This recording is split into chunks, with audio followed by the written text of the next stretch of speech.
मानव का मरना उतना दुखद नहीं होता जितनी दुखद होती है मानवता की मौत। किसी शरीर का रुक जाना, किसी हृदय का धड़कना बंद कर देना, यह केवल प्रकृति का एक क्रम है। परंतु जब किसी मनुष्य के भीतर से संवेदना समाप्त हो जाए, जब उसकी आत्मा सड़ जाए, तब वह जीवित होते हुए भी मृत से भी भयावह हो जाता है। आज हम एक ऐसी ही हृदय विदारक और विकृत सत्य के साक्षी बन रहे हैं जो हर उस व्यक्ति के हृदय को कपा देता है जिसमें थोड़ी सी भी मानवता बची है।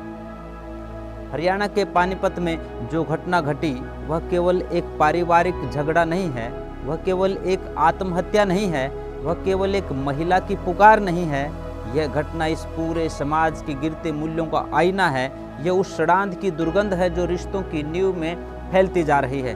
दो सगे भाइयों ने अपने ही तीसरे भाई को इस हद तक मानसिक रूप से प्रताड़ित किया कि वह ट्रेन की पटरी पर जाकर लेट गया और अपने प्राणों की आहुति दे दी।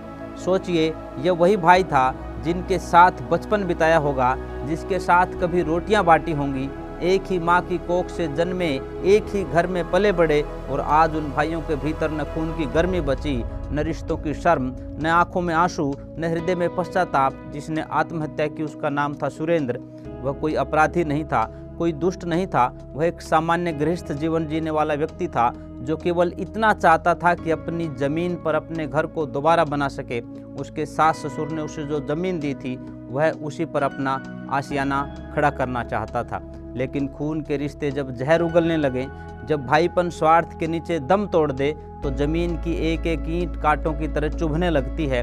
उसके जेठ बलवान और देवर वीरेंद्र सिंह राजेंद्र, ये वो नाम है जिनके सिर पर न केवल कानून का शिकंजा कसना चाहिए बल्कि समाज को भी इन चेहरों की पहचानना चाहिए जो शमशान में नाचते हैं और जलती चिता के सामने शराब पीते हैं। सोचिए, एक व्यक्ति मर गया, उसकी पत्नी रोती है, विधवा हो गई, उसका सहारा छिन गया। वह उस आदमी की आत्महत्या के बाद भी अपनों की यातनाओं से बच नहीं पाई। ये कैसा समाज है जहाँ औरतें विधवा होने के बाद भी चैन की सांस नहीं ले सकती, जहाँ एक भाई की मौत पर दूसरे भाई शराब में जश्न मनाते हैं, वीडियो बनाते हैं और अगले ही दिन उसी घर में जाकर विधवा से झगड़ते भी हैं। ये कैसा भारत है? ये कैसी संस्कृति है? ये किस धर्म का नाम लेकर के हम रोज सिर झुकाते हैं, जहाँ रिश्तों की लाशों पर हम खुशियाँ मनाते हैं? यह केवल सुरेंद्र की आत्महत्या नहीं है, यह मानवता की आत्महत्या है, यह भाईचारे की हत्या है, यह भारतीय संस्कृति की चिता है जो उस दिन पानीपत के शमशान में जल रही थी। और जलाने वाले वही लोग थे जिन्हें उसके जीवन में भाई कहा जाता था। कविता, सुरेंद्र की पत्नी, आज पुलिस के दरवाजे खटखटा रही है। वह अपने पति के लिए न्याय मांग रही है। उसे अब न अपने घर की चिंता है, न जमीन की चिंता है, न छत की। वह अब उस आत्मा की शांति के लिए लड़ रही है जो जिंदा रहते हुए रोज मरी और अंततः इस समाज की चुप्पी के नीचे दबकर मर गई। उसने पुलिस को बताया कि किस प्रकार उसके पति को प्रताड़ित किया गया, कैसे उन्हें झूठे केस में फंसाने की धमकी दी गई, कैसे रोज रोज झगड़े कर उसका मानसिक संतुलन बिगाड़ दिया गया। और फिर जब वह मर गया तब भी चैन नहीं आया। तब जलती चिता के सामने जाम छलकाए गए, मानो किसी शत्रु का अंत हुआ हो। क्या यही है हमारी सभ्यता? क्या अब हम इतने निष्ठुर हो चुके हैं कि भाई की मौत भी हमारे लिए एक तमाशा बन गई है? क्या अब रिश्तों में केवल संपत्ति का मूल्य रह गया है और बाकी सब केवल दिखावा है? क्या अब शोक और मृत्यु भी सौदे का हिस्सा बन चुकी हैं? क्या अब मनुष्य के भीतर की संवेदनाएं मर चुकी हैं? आज कविता अकेली नहीं रो रही है, हर वह नारी रो रही है जो इस पितृसत्तात्मक समाज में न्याय के लिए तड़पती है।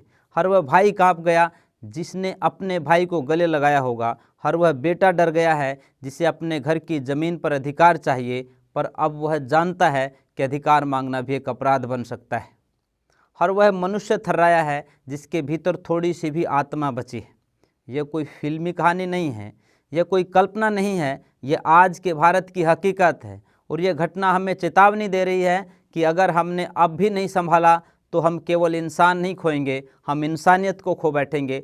जब भाई ही भाई का हत्यारा बन जाए, जब शमशान में भी दिल न पिघले, जब जलती चिता भी आंखें नम न कर सके, तब जान लीजिए कि यह समाज केवल बाहर से सड़ा नहीं है, वह भीतर तक गल चुका है। मैं पूछता हूँ, क्या अब भी हमारी पुलिस केवल तथ्य जुटा रही है? क्या अब भी हमें आरोपियों को जल्द पकड़ने की बात करनी चाहिए, या अब वह समय आ गया है जब हमें न्याय की प्रक्रिया को तेज और कठोर बनाना होगा? कानून केवल रिपोर्ट दर्ज करने के लिए नहीं होता, वह न्याय देने के लिए होता है। और अगर इस घटना के दोषियों को जल्द से जल्द कठोरतम दंड नहीं मिला तो यह समाज षड्यंत्र से भरा हुआ कुआं बन जाएगा, जिसमें अब कोई दीपक नहीं बचेगा, केवल अंधकार होगा।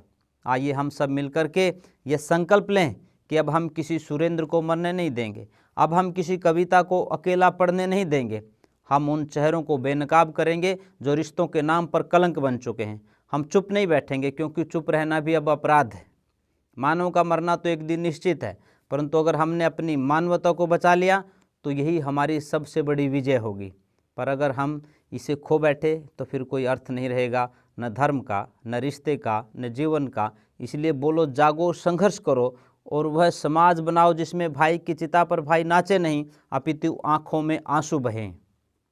आइए सुरेंद्र जैसी घटनाएं जो समाज में रोज होती हैं उनसे एक ही सीख लें, आपस का भाईचारा बरकरार रखें।